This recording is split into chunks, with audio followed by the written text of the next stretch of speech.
재심 청구부터 하십시오. 그럴 용기가 없으면 국민 역시 조국 전 대표에게 염치라는 것을 바라는 건 무리였습니다. 이미 대법원에서 유죄 판결을 받고도 뻔뻔하게 국민 심판을 받겠다며 지방선거 출마를 선언했습니다.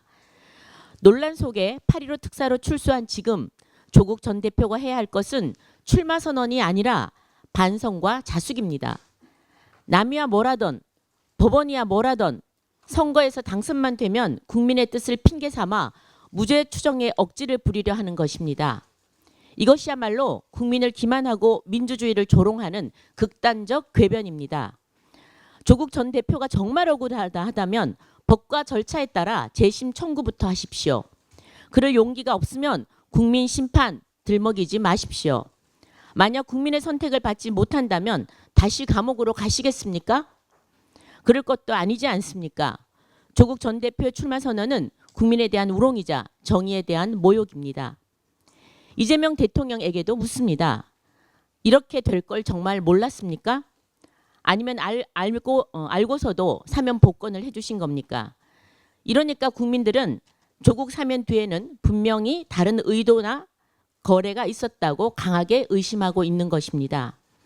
조국 전 대표의 정치 복귀는 단순한 객기가 아닙니다. 국민을 우롱하는 정치 난동입니다.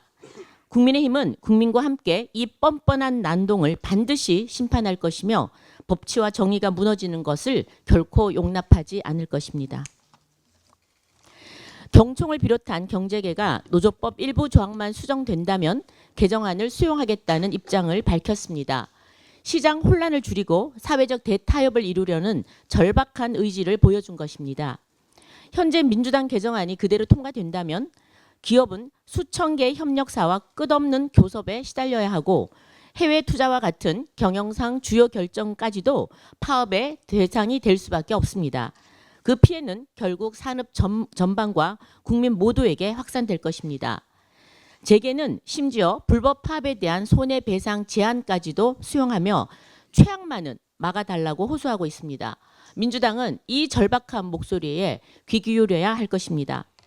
이에 국민의힘은 여야, 노사, 전문가와 함께하는 노동조합법 수정협의체를 즉각 가동할 것을 민주당에 제안합니다.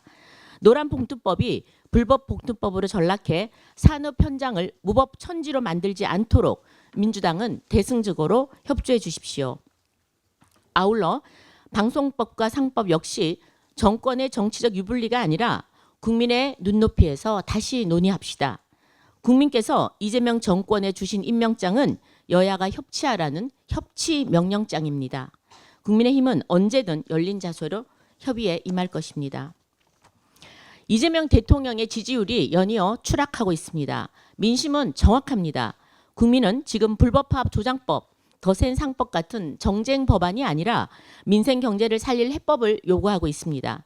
그런데도 이재명 정권은 정작 챙겨야 할 민생은 외면하고 파렴치범 조국 윤미향 특혜 사면으로 국민을 철저히 배신하고 있습니다. 이재명 정권이 챙기지 않는 민생, 국민의힘이 국민께 드리는 3대 민생 약속으로 반드시 챙기겠습니다. 첫째, 서민 가계의 부담을 덜어드릴 전기, 가스요금 안정 대책을 비롯해 물가 안정 챙기겠습니다. 둘째, 청년과 중산층 그리고 서민을 위한 주거 일자리 정책 더욱 강화하겠습니다. 셋째, 기업과 시장이 활력을 되찾아 투자와 일자리 창출이 이어질 수 있도록 합리적인 세제 규제 개혁에 나서겠습니다. 정치는 국민의 삶을 바꾸는 데 쓰여야 합니다. 국민의힘은 이재명 정권의 오만과 무능을 막아내는 동시에 국민이 바라는 민생을 책임지는 정당으로서 그 역할을 다하겠습니다.